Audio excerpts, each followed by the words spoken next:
Welcome to the Warrior Gamer Headquarters podcast.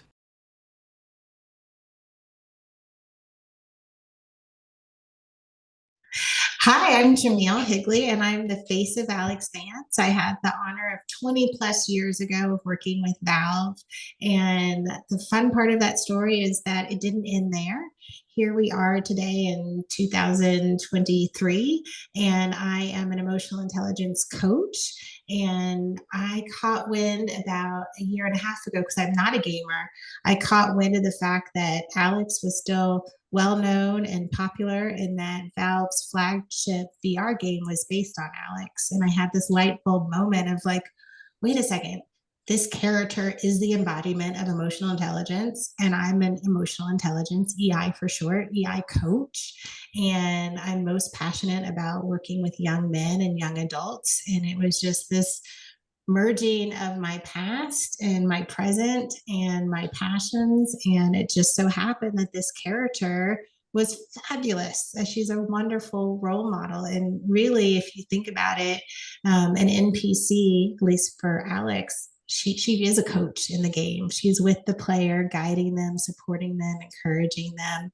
And so here's, this representation in the gaming space that is me, that is doing my work as well in this virtual realm. And so bringing that out into the real world. And I've had the honor of speaking at South by Southwest at the Games Beat conference in Los Angeles a couple of months ago. I'll be speaking at a mental health conference in Toronto in October. And so just having these conversations about emotional intelligence, mental health, and gaming, and getting to weave in this past life of mine as the model for this video game character. It's a pretty magical thing that happened. So I'm really excited to be here and to explore and talk about emotional intelligence and gaming with you all. Wow. So it's really cool because episode 26, which precedes this, we talked with them, which, like, look at this clip. Check out these graphics. These are actual veterans that they modeled, and it is just the coolest thing ever. I cannot wait until this thing comes out.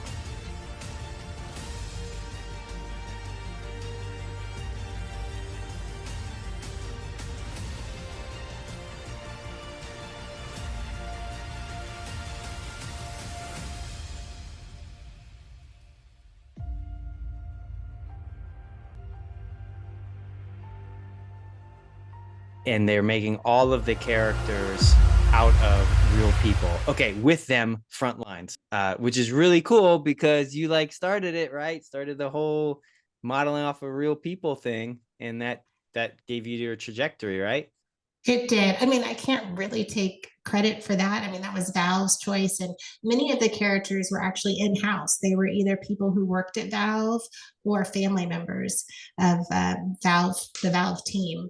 And so they wanted a multiracial female, and they didn't have that. Surprise, surprise, working in the studio at that time. And so they had a casting call, and I got lucky. Cool. So I want to talk about, you introduced yourself as an emotional intelligence coach, right? So as a athlete in esports and physical sports, like, I know what a coach is. I have a bunch. I don't yet have an emotional intelligence coach. Can you just distill that for us and the viewers, what that is and why I probably should have one? Sure. I'm glad you asked for some clarity around that. So, I'm truly a leadership development coach. And under that umbrella of leadership development is emotional intelligence. So, emotional intelligence really falls under the umbrella of leadership development, because to be a strong leader, you have to have skills of empathy, conflict management, self-awareness, innovative thinking, problem solving. And those in the past were kind of considered soft skills, whereas today we understand that these are the essential skills that set people apart. IQ is something that stagnates around the age of 19, but emotional intelligence with focus and time and some guidance is something that actually increases with age.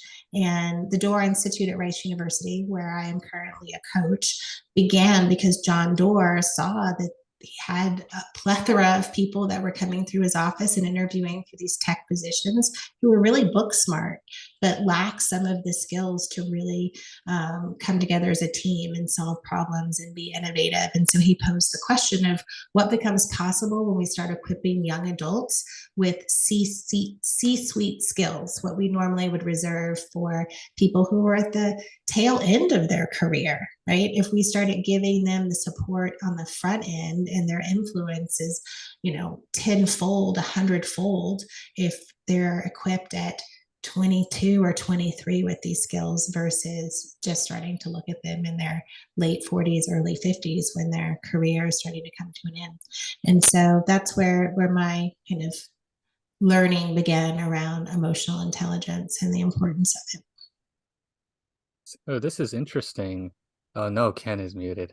Oh no, I guess I'm gonna take over. Yeah, please. I was like, okay, Bilal, I think you. Wait, there you go. I knew you were This gonna get it. happens like once an episode, I swear. It's just one of the things, it's the hand, and then we have the muting of Ken. Oh my gosh. But Although one of my rules with my clients, especially when I do group coaching, is that no one has their mic on mute. Because there is this pause that happens, right? There's a little bit of editing that happens, self-editing. So Ken, I invite you to come off mute so you can jump in as needed. I'm cognizant of kids that come and jump naked on my chair and everything sometimes. So I gotta like head that off, but go ahead. Yeah, no, I hear you. Yeah, but what I was gonna say was, see, emotional intelligence, as you mentioned, is something that kind of develops over a lifetime. And what's interesting is, growing up, when you go to school, you have teachers, you have tutors, you have all kinds of resources dedicated towards just your IQ, your general baseline knowledge. And growing up, I was kind of told that emotional intelligence, social skills, oh, that's just something you develop with life experience. You make mistakes, you grow up, you figure it out yourself.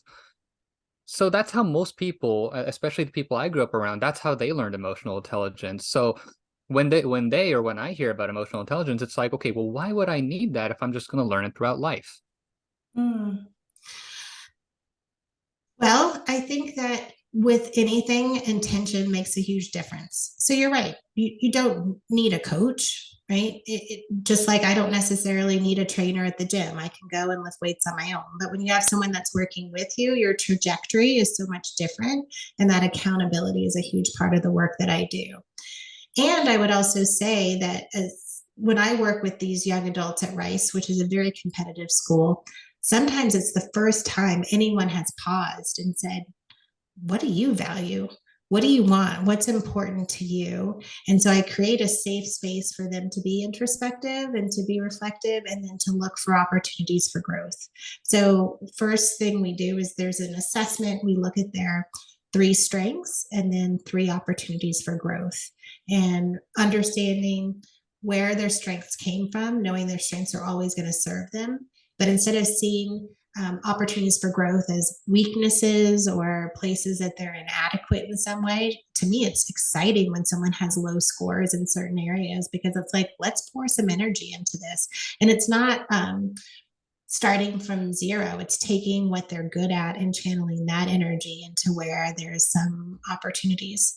And so you're right, there is just the life experience piece of it, but what would it look like at 19 or 20 if you'd had these conversations about creative problem solving, and how do you bring other people into the conversation? If you notice that you're being triggered and you're feeling flushed, what does that information tell you? How do you harness that? How do you use that? How do you manage? I don't know. There's just so many pieces to the puzzle that with help, you kind of, push the speed dial on that learning. That's kind of how I would answer it. That's so exciting. One of the things that I love about your work is it's shining a light on an area. We talk about peak performance a lot here and becoming the superhuman. And I think one of the things that people who get emotional intelligence right, they have more energy. They're more excited about what they're doing. They're more focused on the the not necessarily just the gratitude, but the change in trajectory when you get that right. So it's not just you that are striving toward your goals, it's you and everybody else you've influenced. It's you and all those other people who you didn't stomp on to get to the top. So Mhm. then you get to the top a lot faster if you do have a grasp of emotional intelligence and the fact that you are not alone and that your vision matters and that you don't have to be who your parents told you to be. And I think that's wonderful that you're teaching that at Rice. And I think we should be teaching it formally more places all around the world, particularly in higher ed. Yes, for sure. I mean, you can never start too soon. I mean, there's the work. There's a book called Permission to Feel, and a gentleman, I believe he's from Harvard, his name is Mark, forgetting his last. He's amazing, and he's doing this in elementary schools. So I think that you can never start too soon. And I believe the beginning of emotional self-awareness is foundational to emotional intelligence. So if I know what my triggers are, if I know my emotional landscape, then I'm going to have more empathy and understanding and patience for other people. And as you said, April, I'm going to help bring them up with me versus feeling that it's something that's competitive or something that I've got to one up somebody else. So, oh, what is this that you've pulled up on the screen? Is this what you're referring to? The OG Life Lab? I looked up the book Permission. Oh, yes. Yes, I hadn't And been this on is his a website recently. Yeah. yes. His work is quite fabulous. And one of the things that Mark, can you tell me Mark's last name so I can refer to him appropriately? One of the things that he talks about is that we're emotionally anemic in our language. So just having more words to describe what it is that we're feeling, outside of angry, sad, mad, happy, and the more nuanced piece of that. I worked with the Black Male Leadership Alliance at Rice, and so much of the work that we did was about naming what they were feeling. So that opened up a whole different dialogue and conversation when it wasn't just I'm mad or frustrated. And that's a beautiful piece of this as well. You're referring to Correct. Dr. Mark Brackett and Dr. Robert Stern? Yes, Mark Brackett. Mm-mm. You worked So with the Black male population. We worked with 100 Black men. And one of the things they're trying to do is give the kids in Chicago, I'm from Chicago, and there's a violence problem that is being addressed along many different areas. But if we can give the kids a tool set to use when they get angry, to give them options that sort of stratify their response. So it's not just straight to my shoes are gone, I'm shooting somebody. That Mm-hmm. I think that's fantastic work, and that's right in your realm of things that you're offering. I Yes, think yes. And there's so many people doing amazing work. Erica Ford out of Queens, New York is doing incredible work around intervention and mindfulness and meditation in underserved communities. There's another organization in Chicago which is bringing meditation into the classroom. Again, helping kids name what they're feeling, slowing down. And in addition to that, making sure people are fed and well rested and all of those other things that when we don't have rest, when we haven't eaten, when we don't feel seen or heard. I say that our emotions are like toddlers, and when we don't pay attention to them, they get louder and louder until we pay attention. And so that can happen in violent ways.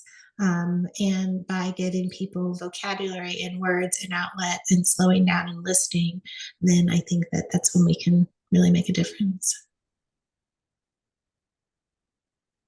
okay, I have a couple questions and statements. All right. Yeah, please. So as I've gotten senior in rank and I'm about 25 years military service, 20 years toward retirement, like as I go up, the skills for emotional intelligence and interpersonal communication they're not linear, as in each year it goes up.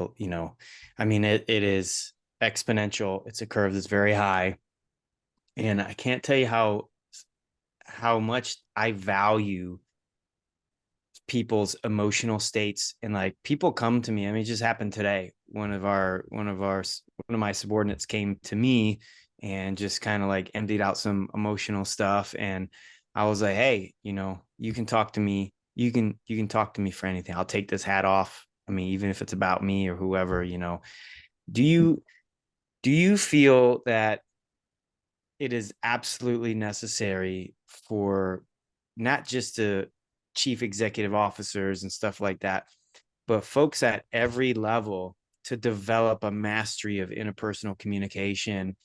And do you think that there is an ingredient of self-emotional intelligence too? And if you could comment on that, I'd be very interested. 100%. I mean, I think that it's needed at every level.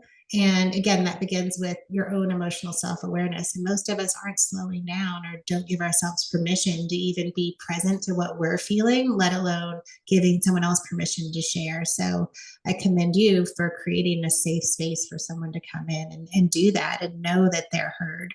And I think I often say I'm a recovering problem solver, because as a coach, it's not my job to solve anyone else's problems. It's my job to listen, to reflect back to them what I hear, and then to challenge their limiting beliefs. And that formula is magical, because when someone feels heard, and when you call out when someone's thinking small or thinking listening to their inner saboteur, then it gives them permission to do something different. And so and the outcome is so much more meaningful and lasting when people come to their own conclusions versus my telling them, well, this is what you need to do because you've now unloaded and I have all this lived experience and I can tell you, that falls flat most of the time. So that's kind of my joy spot, is helping other people figure out what works for them. I do have to say, I had the absolute honor and privilege of working with West Point cadets. We did a pilot program around emotional intelligence. And it's interesting because that community of cadets, obviously there's some self-selection around leadership, right? They're already at West Point. And it was just incredible to see their conviction and their passion at 19 and 20 to be in these positions of leadership, and then the humility of saying, I don't have it all figured out, and here's what's in my closet, and these are the things that hold me back. And I'm just so thrilled to see some of these people on the cover of Newsweek in another decade, to know what they're doing out there. So there are restrictions on my end not to stay in touch with my clients that come through the university. And that's one of the challenges of my work. I do lots of seed planting and watering of the garden.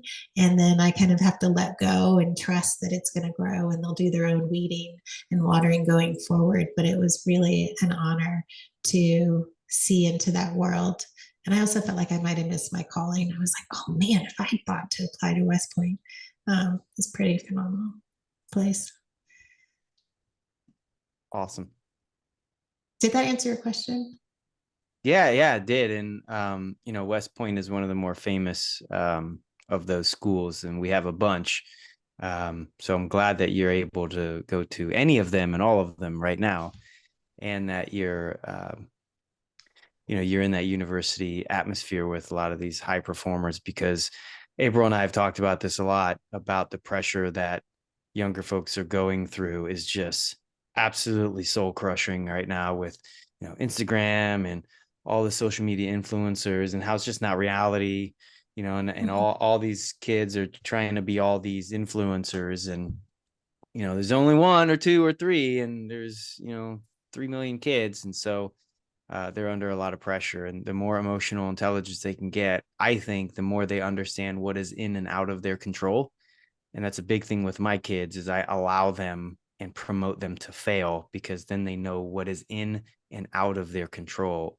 And I have noticed that it's a more stable child when they know that I probably shouldn't jump off this couch or whatever, it's a little too high or whatever. So I love that you're building that in that demographic, and that it would be awesome. And you're probably already doing this, but creating like replicas of you, that will then percolate around the country and help, sing the gospel per se. Well, two things. So less about replicas of me. I'm actually playing with this idea of helping people create their own NPC. So one of the exercises I do, it's called the captain exercise, and it's naming. So you name both your inner saboteur, but you also name your inner captain, and that's your wiser self that really has a vision for your future and isn't putting you down in any way, shape, or form, and has this trajectory in mind that plays into all of your strengths and all of your opportunities for growth. And so it really is an NPC that's accompanying you through your life. And so it's less about duplicating me and my story, but helping people name their own inner coach, their own NPC to help them navigate these hard places in life. I wanted to say that, but then also what you said about influencers. I think when you think about an influencer, what is an influencer but a leader? And there are opportunities for all of us to be leaders in the small things that we do. And so when you're asking about your first question around who needs this and how does it get utilized, it's available to all of us in every single interaction we have. Are we choosing to be an active listener? Are we listening and affirming what we hear in people? And then are we helping them make healthy choices by making sure they feel seen, heard, and acknowledged? I mean, it's pretty simple. Sometimes I'm like, what? I get paid to do this? Because it's just being in a space of validation. Not being blind to what's not working, but really validating and supporting what is and helping people move into that space. So as you do that, one of the things that, again, I work with at a high intense pressure filled college, as Ken referred to. The kids that come to our school are not there for anything else but school. They often have family from other countries that have everyone in their family has donated to that one cousin to get them through school. So they take it very, very seriously. And helping them navigate the space in a way that their emotions become a guidance system for them, so that their emotions are indicative of, okay, we need to sleep. I wouldn't be this angry if we just slept. We need to eat. I wouldn't be this, really using the emotional guidance scale, as it were, to help them navigate, because they really do have a lot of pressure, particularly our international students who have everything riding on this side. Our domestic students feel they have a little bit more leeway because there's not that familial pressure in the same way, and there's not the bank loans, to be 100% honest with you. Many of our international kids have had not only their parents, but their parents' brothers, their sisters, all of them have taken loans to make sure they get through these engineering programs and these computer science programs. Now, the kids are amazing. Once they finish, they can pay it back quick and they can get their next cousin through it.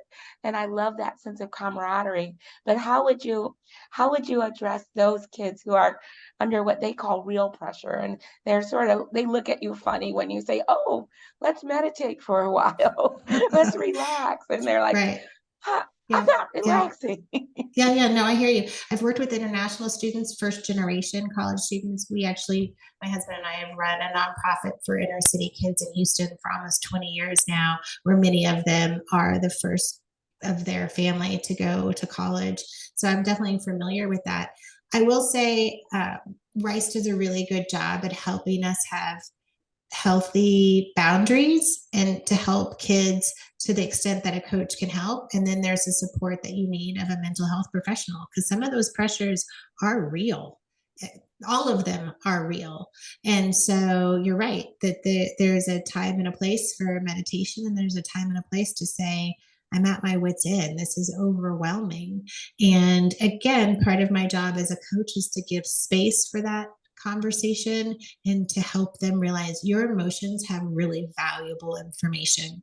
And, maybe you don't want to be a computer science major or an engineering major, and just allowing space for that conversation releases some of the pressure, and you stop feeling like you're painted in a corner. Perhaps they'll still finish and have that same major, but just knowing that they can have an exit plan, I think, is really important and valuable. And I've also been fired before. I mean, that's one of the things as a coach, that you have to be willing to push people enough that maybe they don't want to continue this conversation. And I had one international student who was really debating about, I think he was going to drop out early, and conversation got super uncomfortable and he didn't show up for his last 2 sessions.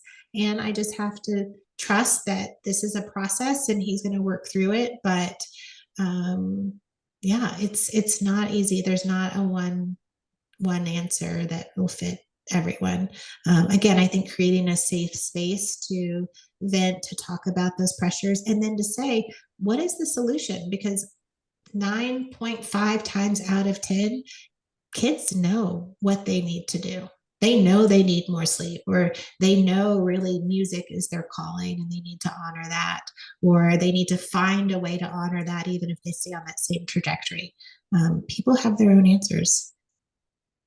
So true. So true. Thank you. So, yeah.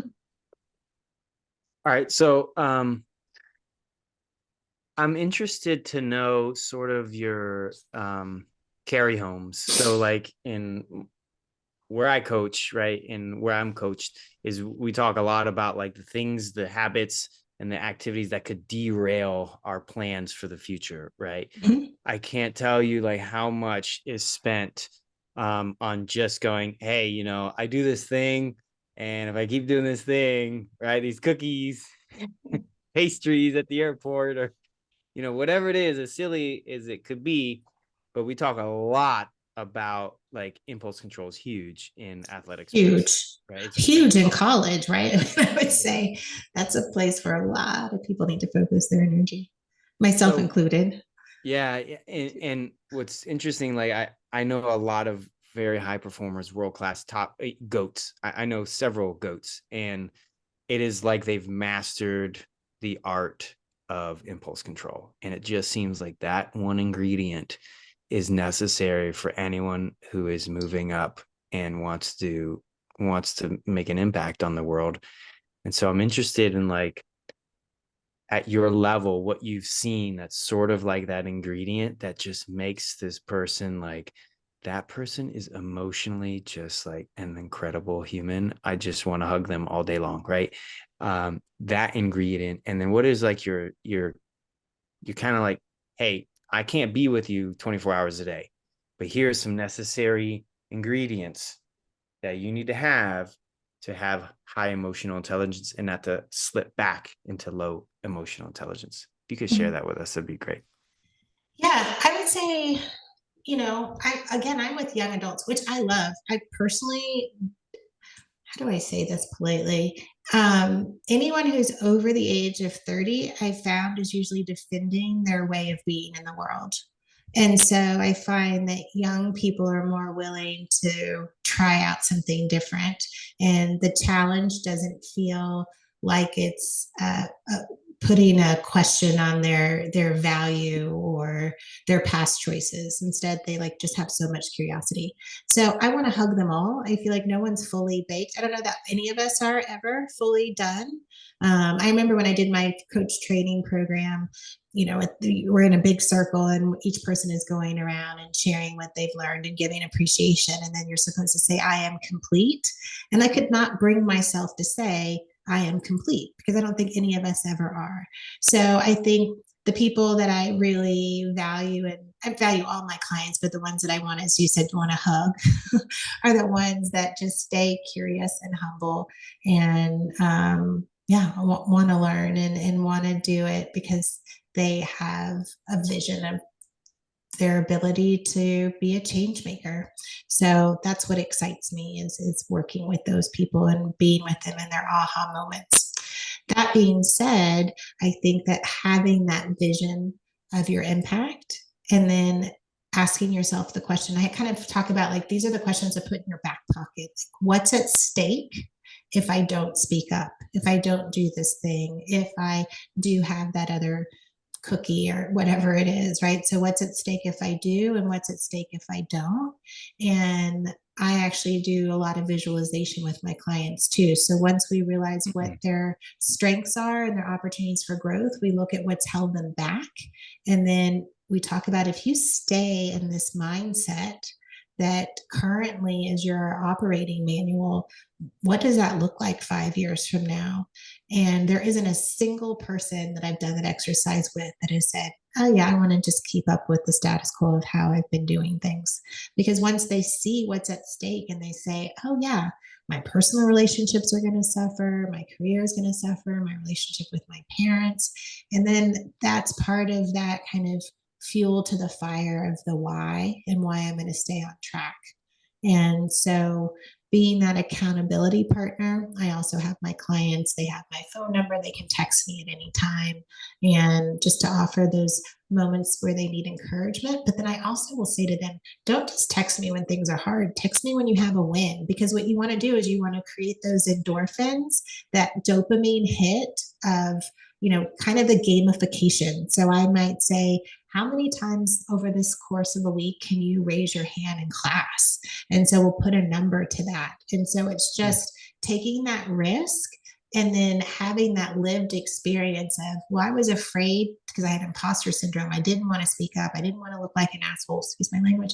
But they raised their hand and then they realized, oh, someone came up to me after class and said thanks because they had the same question as me. So teaching them to take risk and to see the benefit of that is a piece of this puzzle as well, with my clients. So and then just taking that and then applying it to the next challenge and the next challenge and saying, oh, when I took that risk, when I got out of my comfort zone, then good things happened. And when bad things happened, I still was able to pick myself up and try again. So encouraging them to take those risks, I think, is really important. That's great. I mean, April, I'm writing them all down right now, so I'm ready to go on this. Absolutely. I wish we had you at our university. Thank you. I'm always welcome. I'm always happy to come and speak and share it. But it's funny. I'm trying to find this sweet spot when I do have the opportunity to talk to other people, because it really isn't my philosophy. I really want to empower people to find their own way, right? So it's when I think about even like social media, I don't create videos and things like that because my job is to ask questions, and out of those questions people find their own answers, and I haven't found the way to like do that in mass. So I love it. So do you have like a sort of like, I don't want to say a standard protocol or a standard operating procedure? Do you have like a sort of like a checklist of when you get like a new client, like, okay, these are my 5 juicy questions that will help me extract all the juice here? So I don't have 5 juicy questions, but I do have a bit of a protocol, and that was laid out by Rice, which I love. And it's as a business model, it's not necessarily good because I'm working myself out of my job all the time. I don't want to have a client for more than 4 or 5 sessions because I want to give them the skills to carry that into their lives. And if they need to come back and do a refresher, awesome. But I'm not looking for a 6-month or year-long engagement.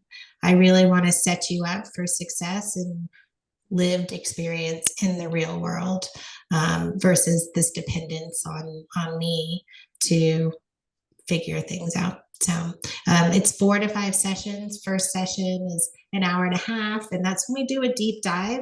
And again, as a coach, is this interesting fine line between I'm not a mental health professional, I'm not a therapist, but our emotions and our past do inform the present. So I'll have my clients share with me quite a bit about their upbringing and their childhood. I'll start with, like, if I know one of their strengths is empathy, I'll be like, tell me about who you were in kindergarten. How did you come out of the womb empathic? And so we'll talk about that because it informs who they are today. And then we'll use that empathy, and let's say social responsibility is a place where maybe they haven't really tapped into their full potential. But I'll then say, but one of your strengths is empathy. So if we were to channel that energy into social responsibility, what becomes possible? So again, they're not starting from ground zero. Instead, they're taking one of their strengths and figuring out how that feeds into this opportunity for growth, and then how that becomes impactful when they have a vision for who they want to be and the difference that they want to make in the world. Do you use any strengths inventory or Myers-Briggs or any of the tools out there for analysis? Yes, it's called MHS assessment. So it is an EI assessment, and that's where we can recognize their three strengths and their three opportunities for growth. And I think it's a fantastic assessment, and that's where we start. And one of the reasons I use it also is it gives my clients and I similar vocabulary to talk about what's happening. And so with the Black Male Leadership Alliance at Rice, what was great was that all of them had done the same assessment. So we had the same language and they could support one another and in and outside of our sessions. So that is kind of foundationally what I do. And I also think that someone could probably look at the 15 different subscales of emotional intelligence and name their own strengths and their opportunities for growth without taking the assessment. No one ever is really surprised. It's like, oh yeah, no, I know I need to work on assertiveness. And I also talk about like this dial, right? So it's not about having high scores in all 15 subscales of emotional intelligence, because if you're really high on assertiveness but low on empathy, that's not a good leader. Right? You really need to sometimes dial down your assertiveness and dial up, your self-regard. And it's interesting, I often will use the visual of a three-legged chair, right? So if one leg is really long, that's a wobbly chair. So it's all about balance and teaching people, again, circumstantially, you need to sometimes adjust. Is that this one? Yes, that is the assessment I use. Okay, cool. I'm gonna take it. Well, We're gamers here, man. We're competitive. Yeah, I can send you a link and you and I can have a session together if you'd like. Yes. Ooh, that'd be exciting. Oh, I feel Ken is gonna have you as a coach because he collects coaches. Yes. Yeah, and you were saying you didn't have one of me yet. You know what would be really cool, Ken? And I've never done this, and I've been really curious. Because again, I'm thinking about how do I share the wisdom that exists within coaching and within emotional intelligence, and doing a live debrief session where other people are listening and hearing someone else's journey of self-discovery to have their own light bulb moments. So are you game?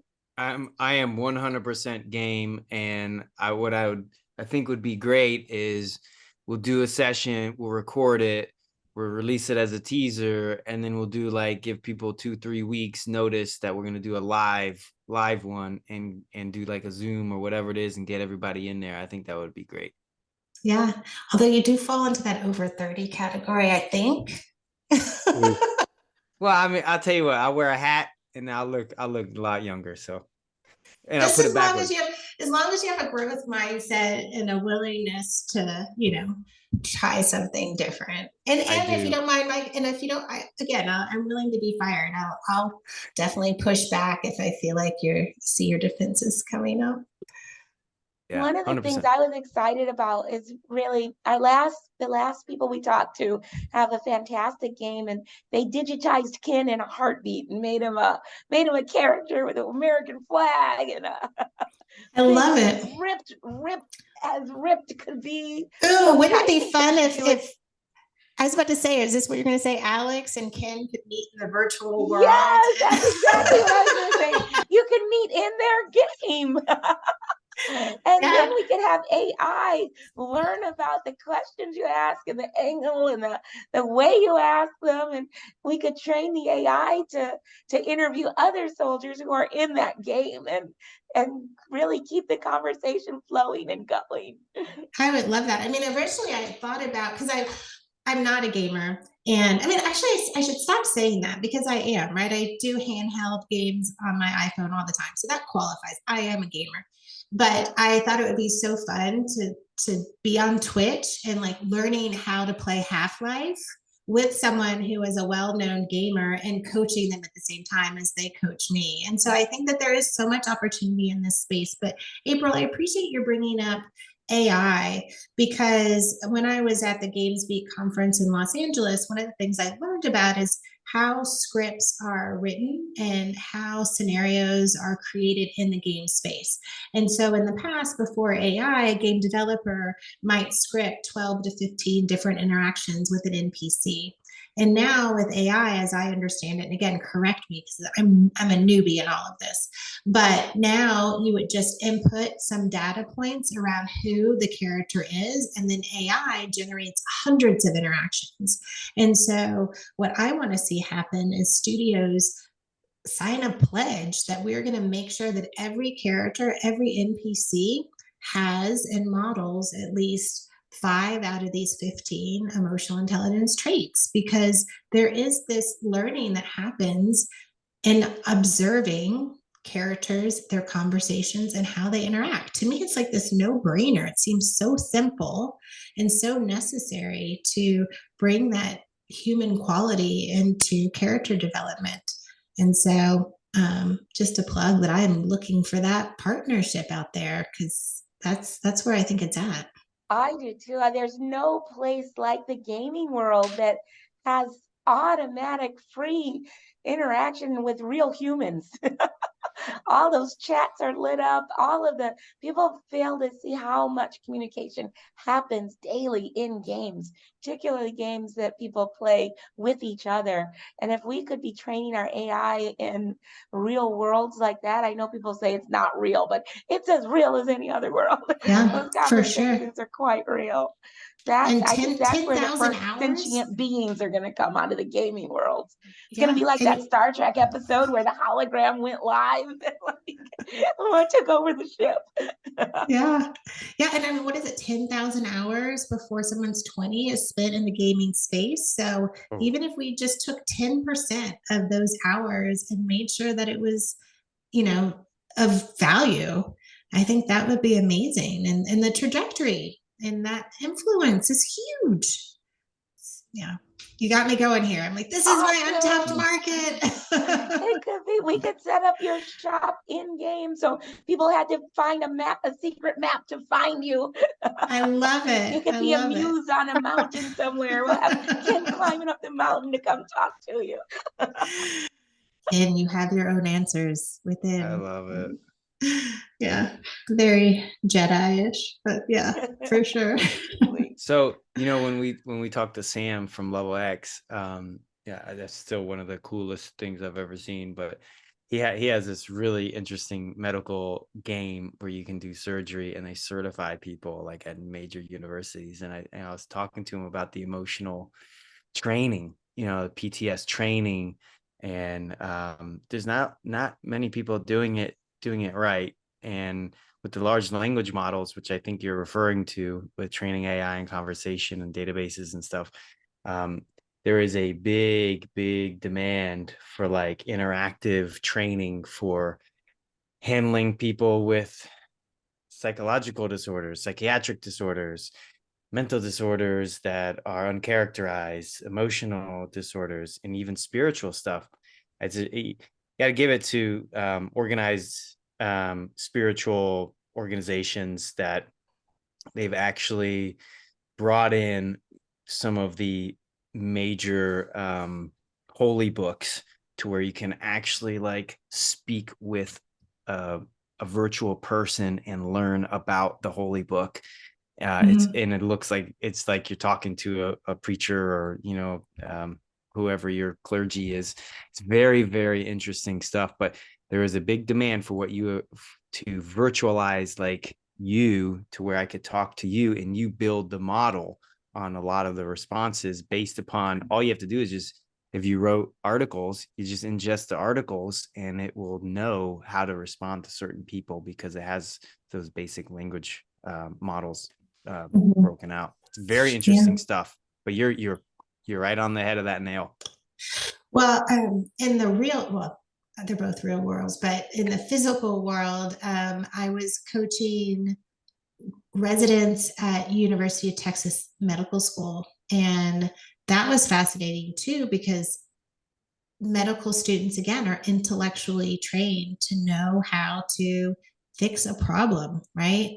But they don't necessarily know how to communicate with someone who might be grieving or who is just struggling with what's being shared with them. So it's so multifaceted in terms of where people would really benefit from this slowing down, this active listening, this ability to be empathic, to, be present to people in their struggles. So medically, emotionally, psychologically, spiritually, all those realms, for sure.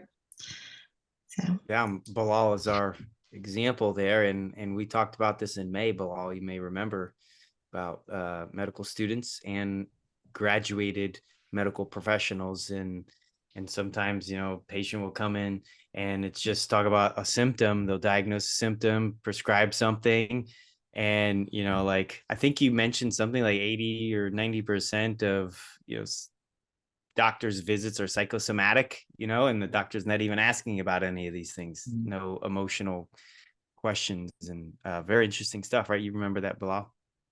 Yeah, I remember that. Yeah. I think there's a lot of understanding that needs to be done on not just like healthcare professionals, but anybody that works with people, which is everybody. There's this idea that was floating around for the longest time, and you've probably heard this growing up. Okay, it's like emotional intelligence was completely out of the question. If you were somebody who really wanted to, say, work on lasers or programming for a living, oh, you don't have to talk to people. You just work on a program all day. You just do that. You go there. And they just went gung-ho on those skills. And then what happened to their emotional intelligence? Right? And then they what get happened to older. their lives? Yeah. I mean, What happened yeah. with their lives? Like they get older and then suddenly everything around them just isn't working the way they want to, right? And that emotional intellect component is lacking in that training for so long. And I see that there's a lot more emphasis nowadays, especially within medical training. I mean, I can't tell you how many times I've had a workshop on breaking bad news. Somebody's like lost a loved one or diagnosed with cancer. We've done quite a few of those now, so, or back in the days where, I mean, this kind of like ties in with legislation. I'm learning a lot about it now, how the opioid epidemic started and how things were very lax. Just because things were lax didn't mean that you had to practice that way. The ones that did were just handing out opioids like M&Ms, and what happened, right? And then there were the ones that were careful, who were actually taking care of their patients, and they're the ones who are not getting in trouble. Right now, we're part of a new generation of doctors that's recognizing this and saying, hey, here's a problem. Hey, we need to tackle it. And long story short, now we have a lot more regulations in place to make sure medication gets delivered safely to people who actually need it. And that doctors take the time to talk with their patients. That all happens with an emotional intellect component to it. Because if you're just talking pure science and pure pain receptors, oh yeah, just give an opioid. Here you go. Bye. Right. You need that component because that's an integral part to our wellness as a whole. 100%. And we might end up having to have a separate podcast just about that. I have a concierge doctor, which I understand is a total privilege, but the fact that I can go in and I know someone's carved out an hour to have a conversation with me versus 10 to 15 minutes, I feel like my trajectory health-wise is and everything improves when you have that. But that's a whole another piece, another puzzle to solve. But I was going to ask, so many of these puzzles have intersection points and peak performance. I just put 2 links in the chat. I was talking to David Dwayne. He's an architect who I just met, and we were talking about peak performance and deep work and really managing and creating space that is conducive to thinking slowly and focused and interweaving. He drew this amazing diagram, just freehand. Architects are amazing to me.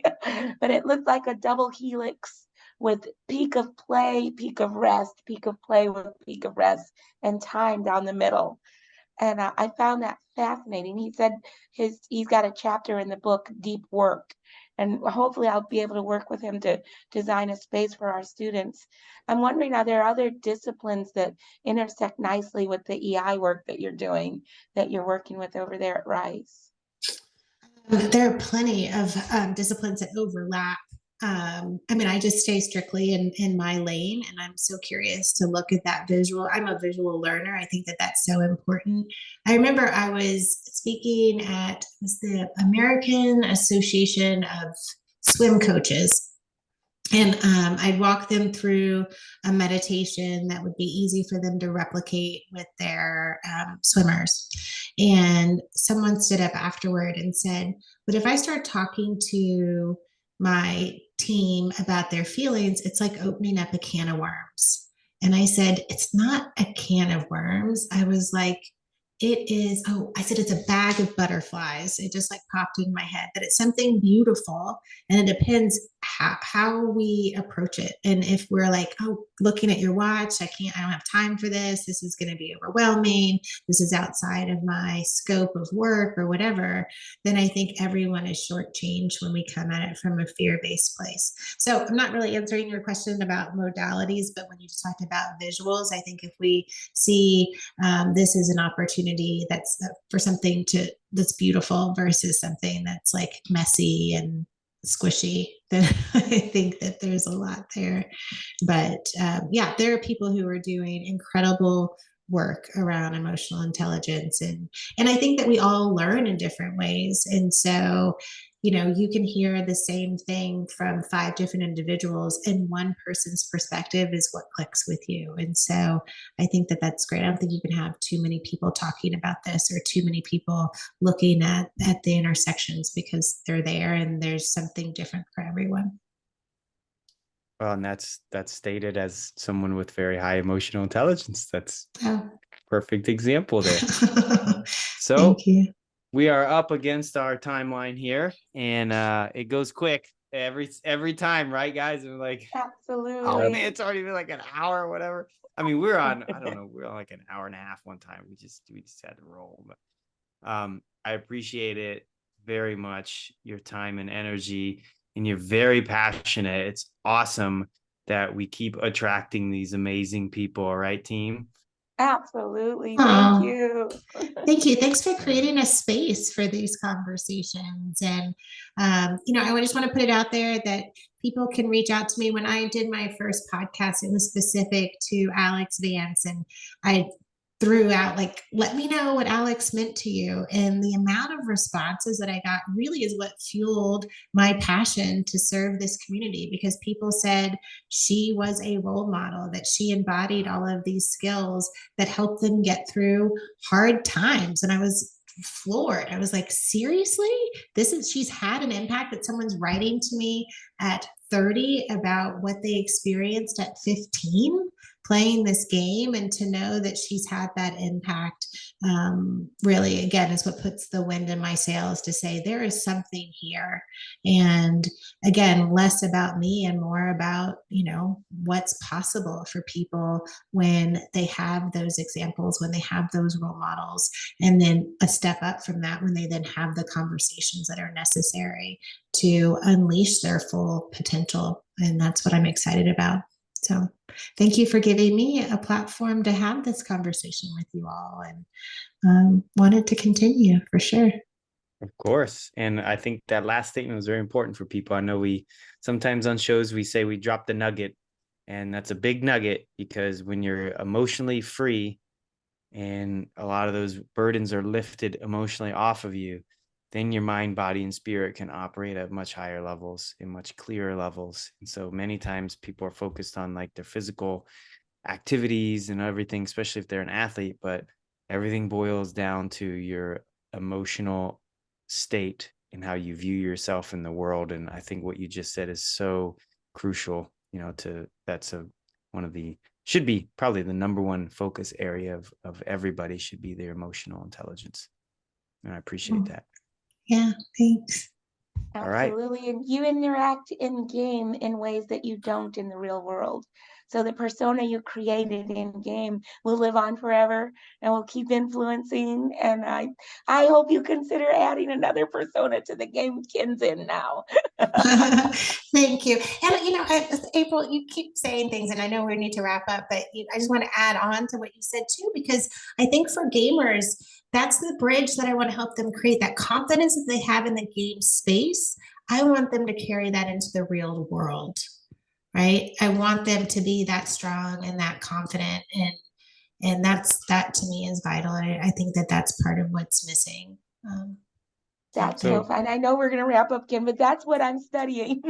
I'm working on my PhD right now, and I'm working on transferable skills and really identified how do we make peak performers like Ken and Bilal? How do we carry over that confidence? It's possible. It is so possible. So is this you? So that is the new version. That's Alyx 2022. Wow. So she looks a little bit different from me. That's supposed to be the older version of Alyx, but oh, and the only other thing I'm not the voice of Alyx, and they gave Alyx green eyes, and I have brown, and so there I am. That's the Alyx of 1999 that was modeled after me. This one right here. Yeah. Okay. So cool. That was worth the extra few minutes just to see that. So cool. Thanks. Awesome. All right. Well, thanks, team. And that's it. Appreciate everyone tuning in. And if you have any questions, drop them down below. I'll also put some show notes in there and links to what everyone has referred to. So I have her LinkedIn in there as well. The learning lab, the books, everything. So please check those out, and wish everyone a healthy, happy, emotional, spiritual, and physical life. Awesome. And then come back when I get to coach you. So there's gonna be a part 2 to this. Absolutely. All right, have a good night, team. All right. Bye. Bye. Warrior Gamer Headquarters Podcast. Out.